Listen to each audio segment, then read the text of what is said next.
Stateline Sports Reporters podcast. We've got Lauren Bradford, Cole Johnson, myself, Heather Williams. We are the Stateline Sports Reporters.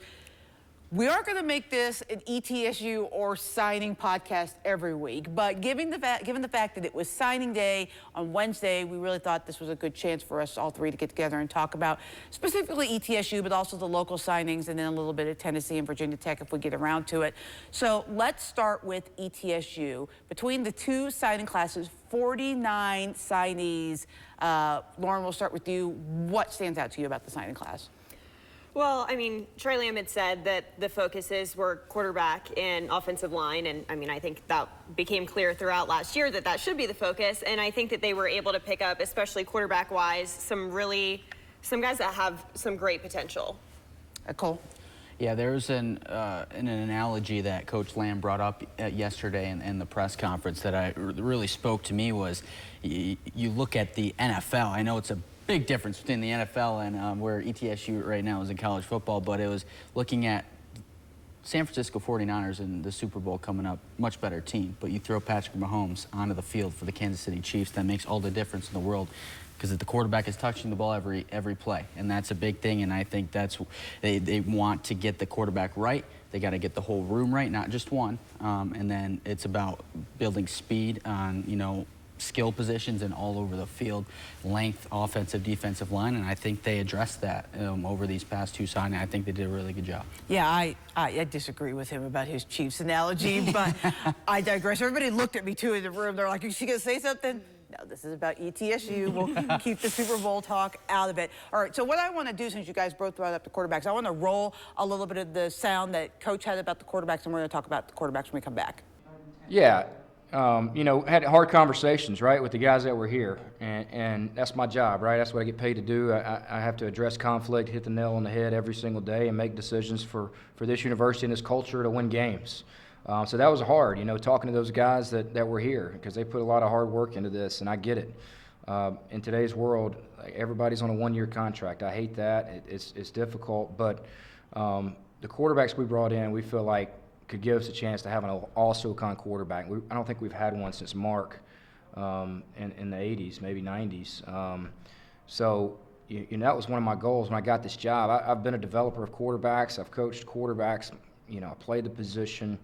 I wanted to make sure we get good there, because when you get good there, I mean, you watch Patrick Mahomes this weekend. Their team, 49ers are better than the Chiefs, but you go put Patrick Mahomes on that team, and he's going to go win games by himself, right?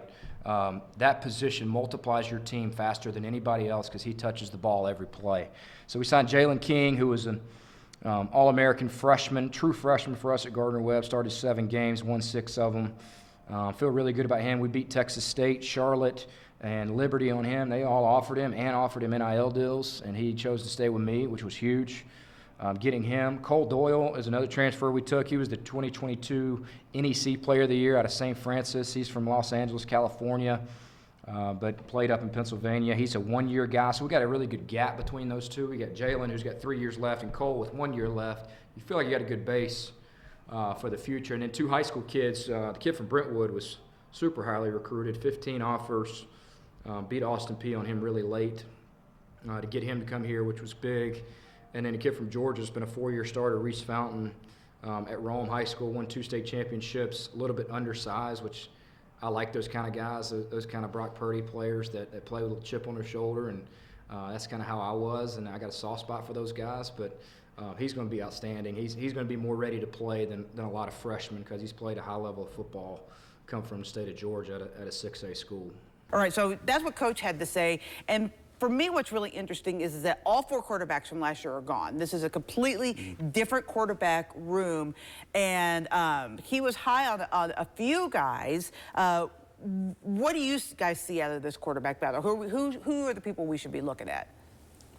So I think right off the, she's pulling out her notes here. I got the notes. I came prepared. Yeah. We've got stats to throw at you. Yeah, and we'll get to hers in a second. But what was brought up yesterday, the big point was bringing Jalen King from Gardner-Webb along with Trey Lamb is a big one. He has a year under his belt, had a great year. And then Cole Doyle and that's where it's interesting. He has just a year left, so we might be seeing some quarterback competition going into the season, where you have a couple of really good, and you have a younger guy and an older guy. We'll see how that bodes for them. I think that's what's so interesting about this ETSU quarterback group that they have put together, because in years past it's always been, we want a competition, we want a competition. I think you really get that this year, because you have Jalen King. He started the last 7 games, 107 passes, 1,223 yards, and 11 touchdowns. But then, I mean, you have Cole Doyle from St. Francis, Offensive Player of the Year, 2022 Walter Payton Award finalist, 2,977 yards, 34 touchdowns. You got some guys that can sling the ball around. And I think that having those two together, and then you have the 2 freshmen that they're bringing in that both are loaded with potential, I think that they can learn from those older guys, and I think that's going to be huge for that room in the future. Right. Interesting, too, with Cole Doyle, the only one on all these signees on the West Coast. I mean, Right. all these signings are like Southeast mostly, and we'll see how that's pretty interesting coming from Southern California. Well, and one of the things that struck me when I asked Coach about the signing class was he made it a specific point that he wants to win Tennessee, and he wants to win specifically East Tennessee. They only signed a couple of guys from East Tennessee in this signing class, and we're going to talk about specifically Mason Ball in a second. But they've only been on the job for 2 months, so I give him a little bit of slack on that. But they really want to win those guys. They want guys that are good enough to play Division I football to want to come to ETSU. And I think everybody says that, but you can tell specifically in the way that Coach Lamb took pride in the fact that they were able to win Mason Ball. And Mason Ball he was being recruited by Middle Tennessee State, which is an FBS school. You know, that he really wants those guys, not just saying that for the fans to get excited. They really want those Division I guys to stay here. So let's talk a little bit about Mason Ball. Local product, I mean, that kid is a baller. I mean, on defense specifically, he played linebacker, a little bit of defensive line with his hands down, and then running back for Elizabethton. And yesterday, his signing, Sean Witten talked about how they kept him light on purpose because they wanted him to be a running back, but he's going to be a defensive lineman for ETSU. What are we looking forward to with him coming into ETSU? I mean, did you get to see him play this year? Did you get to cover Elizabethton? I don't think you did you? I think I saw him one time. I think you got to see him play. I got more to see so Elizabethton, and I would say even early in the season, when the offense wasn't exactly clicking, and Sean Witten let us know that the offense still had some developing to do, the defense was always there, and I think he was a huge part in that. When you have a guy that has his talent, that can step up and be able to lead a defense like he could, I think that will translate in college, and I think it's also great to have that local product, to know that you're going to have other kids from the area looking up to him and being like, if he did it, he went to ETSU, he made it Division I can do it as well. And there hasn't really been, I mean, there's been guys that have played for sure from ETSU, but there hasn't really been, that I can think of, anyone that's been a star on the team that's been local. There's been guys that have had great careers and been great players, but you know, the big stars have always been sometimes Tennessee guys. You know, because you think of Jacob Sailors, he went to Marion High School, which is near Chattanooga. But I think it would be great to have an East Tennessee kid. And also, I should say, there's been great players on the offensive line from both Greenville and Elizabethton that have gone to ETSU, but I mean, sorry, offensive linemen, you're not the stars of the show. They don't get the so they don't get the love. They probably should, because there have been some great linemen that have come through here locally. So I think it'll be good if he can wreak some havoc there on the defensive line. That's kind of a sexier position, and it might make it a little bit more fun for the locals, because you're hearing that name called out. You're getting that interaction. Anything else you guys that sticks out for either one of you guys from this signing class? I mean, just to go off your point there, I was thinking it gets butts in the seats, too. It gets people to show up to these games, locals. And Lauren mentioned you get more kids to look up to, like the Mason Balls of the world, as Trey Lamb said yesterday, and you bring more local kids, you're going to get more people to come to their games. And the more people you have, the more support you have, it's just a more fluent situation. All kind of goes together and building something to becoming, you know, one of the top football houses. Oh, go ahead. Sorry.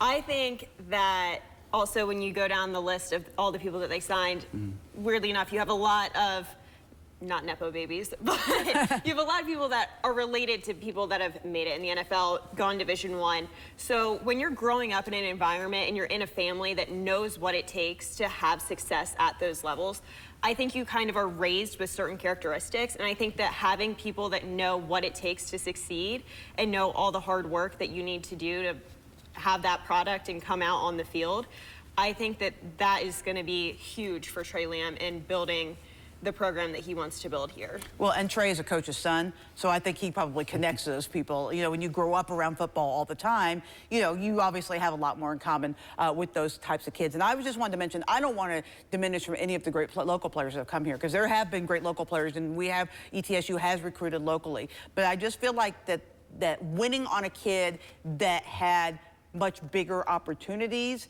is huge for ETSU, because a lot of those kids were right on the level that they were expected to be recruited at and chose ETSU, which is great. But Mason was a kid who had the chance to play in some FBS programs and chose ETSU. And I think that's what makes his signing a little bit different than some of the other kids. So I just want to make that clear so that the people aren't coming at me, this guy played it, this guy played it, how could you forget this guy? I haven't. I just feel like this is a little bit better. I mean, different, not better, but just different type of feel to this signing, which is great. All right, so let's kind of expand on this a little bit and talk a little bit more about some of the local kids. We had a couple more football players sign Division I yesterday at Crockett and at Tennessee High. You were at the Tennessee High signing. This is one of the best punters in the Southeast, and he has decided to go to Presbyterian. So what was his signing like yesterday? Yeah, I think that Thatcher he's a very interesting kind of case there, because you don't think of punter kicker. Not a lot of kids are dreaming, oh, I want to be a punter, I want to go be a Division I punter. And that's not exactly where his head was at either. When he started at Tennessee High, he was a tight end, but he realized that he was never going to be big enough. He was never going to have the ability to go where he wanted to go in that position. And so 2 years ago, he went to his coach and he was like, I want to be punter kicker. What do I need to do? And Coach Holt said, actually, we don't have a punter kicker, so it's yours. But that didn't stop him. I mean, obviously, he put in the work. He went to the camps. He was always out there kicking, and it paid off. And 2 weeks ago, went to Presbyterian, ended up being the perfect fit for him. He said he felt like he was really wanted there, and that was why it was the perfect spot for him. And I think that it will work out great for him. I mean, they have a really good kicker there, and I think you can learn from that position that's already there and then see what he can add punting-wise. He reminds me a lot, a little bit different backstory, but it reminds me a lot of Jordan Stout when he was in high school, because Jordan was actually a soccer player who then kicked for the football team and went to Tech, where they already had a really good punter kicker, and learned a lot, and then went to Penn State and just blossomed into, I mean, maybe the best young kicker, punter. I mean, he's punting 60-yard punts against my Chiefs in the playoffs. I mean, the kid can kick. So I hope he finds the same success, because his story reminds me a little bit of that. And then, Cole, we have Adrian Wynn at Crockett. He's going to Western Illinois, which you don't hear that much around here. No, well, good for him. Powerhouse in FCS sometimes. I mean, that's a kid that I remember a specific moment. It was actually one of our Friday Night Rivals games at Tennessee High. He caught a pass in the flat and just ripped off a 75-yard run down the sideline. He's a big kid, hard to tackle, and he's fast. And that's how I remember, because we cover so many football games throughout the season. It's hard to pinpoint some specific moments throughout, looking back a couple months later, and that's one of them for me. So seeing him sign yesterday, I was not surprised at all.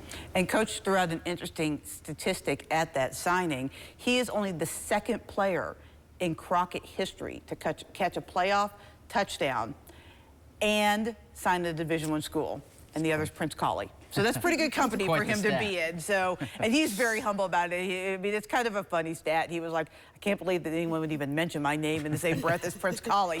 But I mean, he has the potential at the tight end position, because of his ability to catch the ball, to do some special things, especially in a program like Western Illinois. So I told him I would root for him every game of the year except for when they play my Missouri State Bears because they play in the same There you go. conference. So I am very familiar with that program. So I guess we'll kind of wind this down a little bit. If you guys see anything that you want to talk about, either anyone else locally or Tennessee, Virginia Tech, I'll give you guys the floor to kind of wrap this up. Cole, what did you see on the signing day? Or go back to ETSU. What were your takeaways yesterday? Really just looking at it in the overall picture. Signing day is one of those special moments that I hope all of you watching, listening, student athletes, you got to take it and run with it, because it's one of those days where you don't get back, or that never comes around for some. So I look at it as a very special day. I'm glad that we're able to kind of go around and get to as many spots as possible and cover these things, because it means a lot to these student athletes, their families, and then the schools themselves. It brings a good name to the school, and I think it's just a really special day. I'm kind of sad it's over. Now we got to wait till the early signing period next fall. Well, the good thing about the town around here is that there's constantly signing outside of just football, so don't worry, in a couple weeks there'll be another one. Lauren, what are your kind of takeaways from yesterday? Yeah, I think that it's great to see all of the local talent that has been able to make it to the next level. I mean, kids grow up dreaming of being able to play the sport that they love in college. So many kids have been able to do that. You have a bunch of kids that have been able to do that locally and are super excited to have their families still able to come and support them. You have 4 local talents taking their talents to ETSU right down the road. That'll be super exciting for all of us to see how they can grow and evolve with the Buccaneers. And then, taking a look at the other colleges, you see Virginia Tech, who, they're coming into, so working to build up that program. Their big thing was trying to get more Virginia guys. They were able to do that in this class. That was huge. And then, Tennessee is always going to recruit well. They got a 5-star. They've got all these 4-stars. I think you always are going to expect good things from those recruiting classes. And you'll see, I guess, Nico Ayamaleava coming up this next year, see how all of these 5-star, 4-star recruits are going to start paying off. But I think there's so much excitement around signing day and seeing all of these high schoolers and just wondering what their ceiling will be. Yeah, it's always great. And I think it's always fun to look back on these kids years later. Like I mentioned, Jordan Stout, I was there when he signed his preferred walk-on at Virginia Tech. I was there when James Mitchell, he didn't really have a signing day because he did one of those big pick-the-hat announcement things, so that's what he did. I was there for that.